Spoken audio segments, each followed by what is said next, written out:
Hello everybody and welcome to a special extra episode of Let's Play Shadow of the Colossus. Now, as promised, I'm going to go through and get to the top of the Shrine of Worship. But first, I thought, even though it doesn't have much directly to do with the game since, well, the game itself is a 2005 game, I thought I'd just go through and give little explanations as to all of the trophies that the game has to offer in case... I don't remember if there's like hidden trophies for any of this. I don't claim to be GameFAQs. You could easily find all of this stuff on GameFAQs. But as you can see, Platinum Trophy, acquire every fucking trophy. That's what every Platinum Trophy will ever be. But a lot of these are gimmies. You're going to get quite a few of these just by going through the game. Valley Wanderer, defeat the first Colossus, defeat Valus.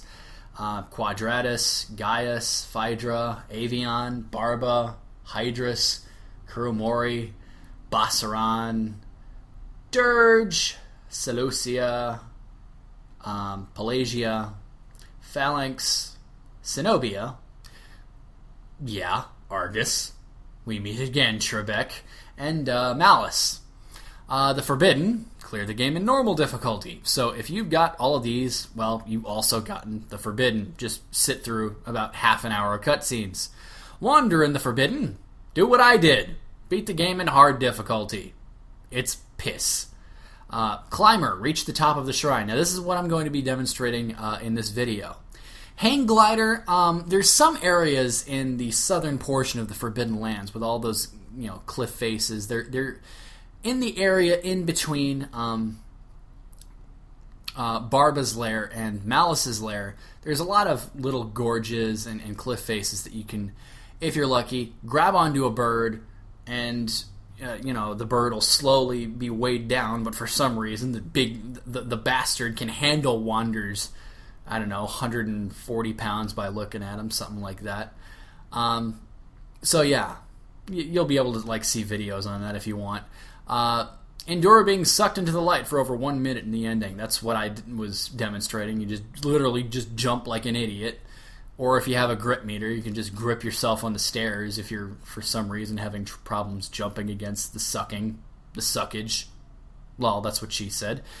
Collector, acquire all the items available in normal time attack.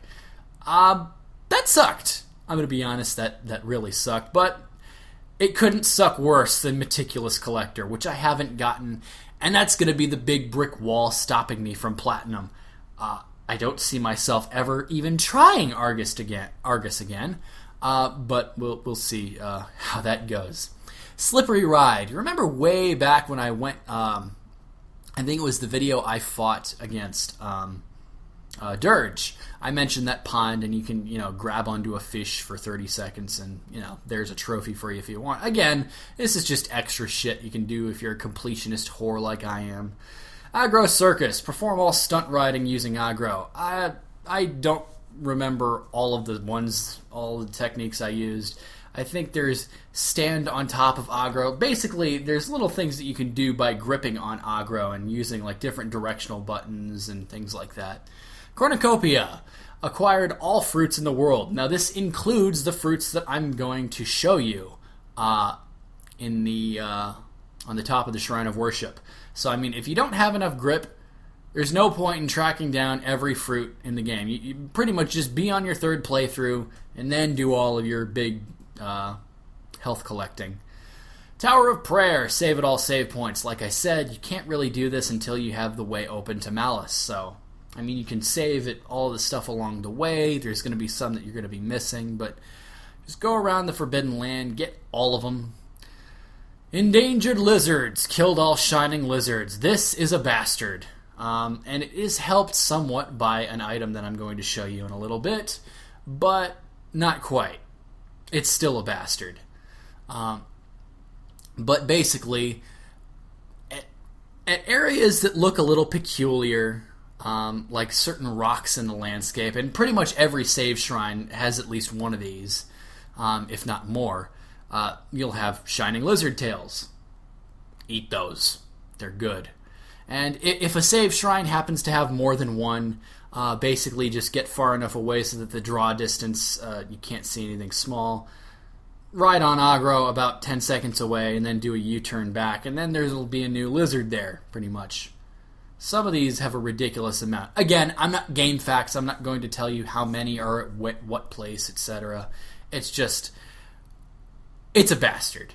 Stalwart Wander, max out the HP bar. This actually isn't too bad because, well, fruits do a hell of a lot more for your health than lizards do.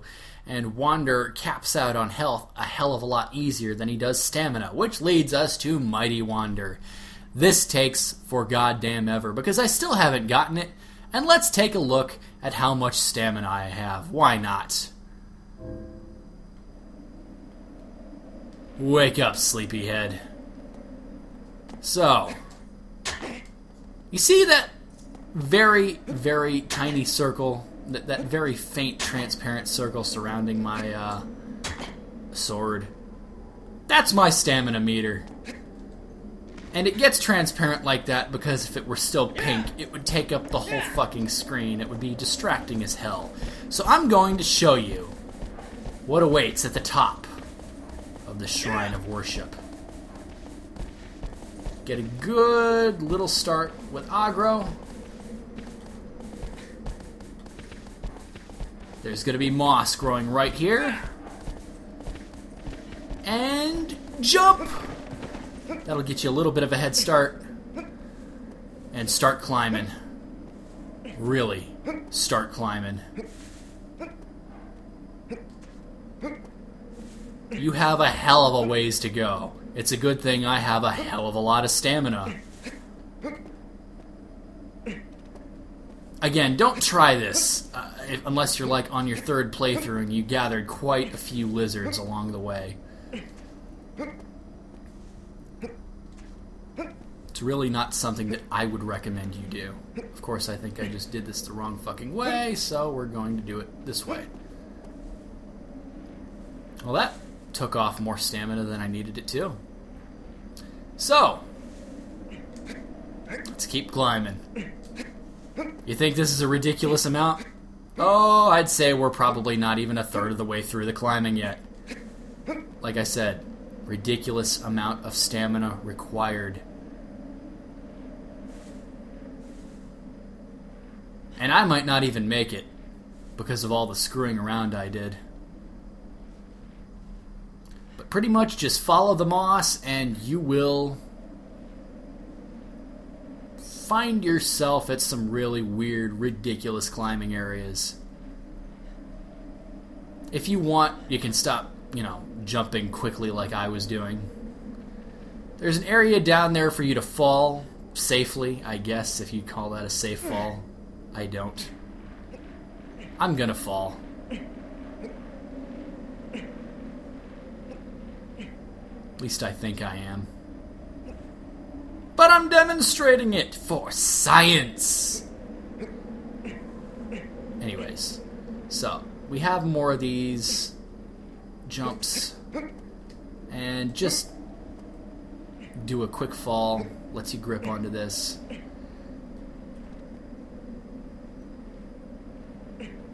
Be very careful when you do that. Alright, we're almost there. And I still have about as much stamina as I did when I was fighting Malice, so I got a ways to go.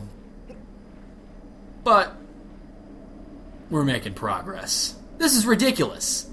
I've been gripping onto this wall for God knows how fucking long.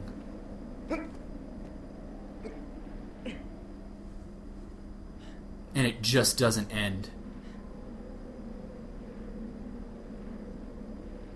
Oh shit. Do not be completely horizontal, Wander. Stupid. Alright. I get the feeling this isn't going to end well. I get the feeling that I'm going to be just a little bit short because of all the screwing around my ass did. Alright. I have about 30 seconds left to grip, so I need to make this shit count.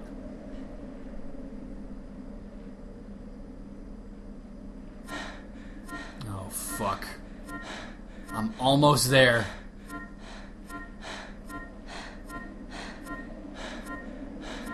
Oh, fuck, I'm gonna miss it.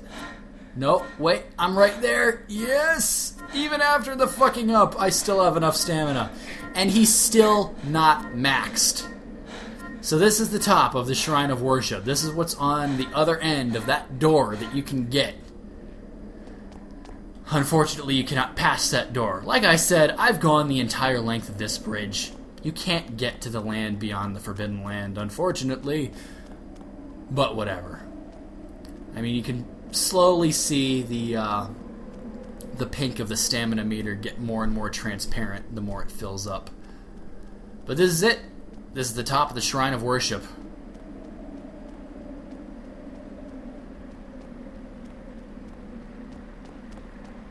And this is the garden that we saw Mono and Agro go to at the end of the game. Now, as I said, to get the Cornucopia trophy, you need to get every fruit in the game. And that includes these fruit.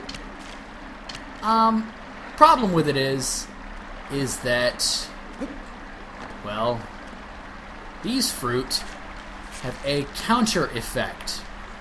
They nerf Wander instead of help him. His health, and I believe his stamina too, I could be wrong, but you eat this fruit, this is literally forbidden fruit. Health and stamina, or at least health, go down. So, I mean, if you're wanting the max out trophies, eat these fruits after you've saved, after you've eaten. Eat all of the normal fruits from the Forbidden Land below. Save, come up here if you have enough stamina, and eat the fruit following it. There's about like 48 or so pieces of fruit here. I mean, it's ridiculous, and it's very hard to see some of them. But eventually, you'll get your trophies. Again, if that's your sort of thing. Might not be. I don't know. I don't care. It's my thing, but I'm not platinuming this fucking game for the sake of going through Argus 50 times. But what is hard mode time attack? What is time attack? I'm not going to demonstrate in this video, but it gives us rewards for beating Colossi in certain amounts of time. 8 rewards per playthrough. Now these are the rewards for normal mode. There is the Whistling Arrow, which, as I'm sure you can sort of imagine, is a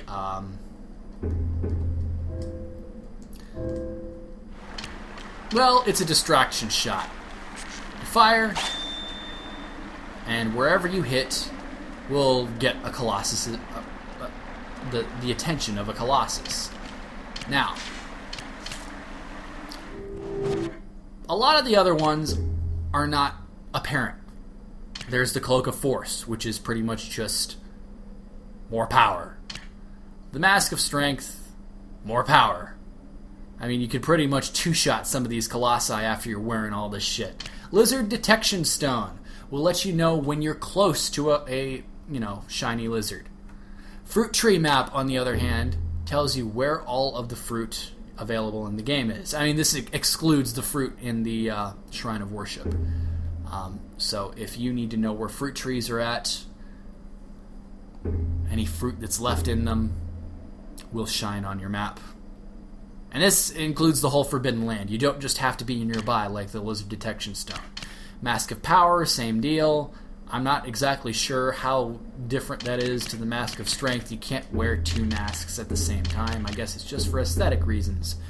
Cloak of Deception is Harry Potter's invisibility cloak. But the ultimate prize, I mean, for every 2 Colossi you beat in hard mode time or in time attack, you get 1 prize. It's a grand total of 8 prizes, and the ultimate prize for normal mode time attack is the Flash Arrow. What does that do? Well, you're in for a treat. Oh yeah. A bomb arrow. This could make short work of some, some sigil life, but I mean, it still doesn't do as much damage as you'll end up doing with the sword.